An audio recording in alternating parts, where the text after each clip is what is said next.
Local history touches memories. That's what historians with Minot State say about one of their oldest buildings on campus.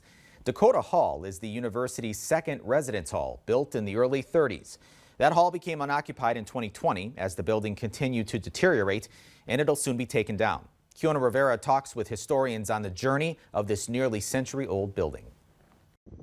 As part of a class assignment, history student Olivia Bervig and her classmates recounted the history of the Dakota Hall residence hall. Bervig says her major finding is that it was more than just a residential housing. It was a space that played a larger part in the community. When the flood happened in 2011, we had emergency services placed in Dakota Hall. For COVID, there were students here who had COVID who had to quarantine. During World War II, men who were training for the V5 and V12 programs were housed here. Professor and historian Dr. Bethany Andreasen says Bervig's findings told the story of how much this hall meant to people. She says it also shows everything the hall did to meet the needs of the campus throughout the years. Part of what makes this such an important building is the number of people who have lived in here over the years and the experiences that they had. So I thought it was vital to find a way to invite the community members to share their memories and photographs with us. The dorm housed women only until the 21st century. There was a time period from 43 to 45 where men did stay in Dakota Hall, but that was for training. Bervig also found that close to 190 students once lived in the dorms at one time in the 60s and 70s, even if the max capacity was 137. She says there was even a fire in the 60s.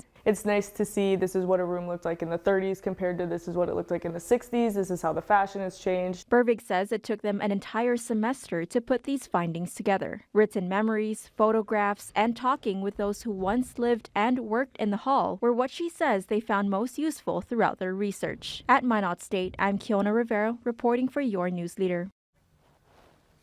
It's quite a look back in time. Now, Dakota Hall is set to be demolished by next spring. They say there are no plans to replace it with another structure.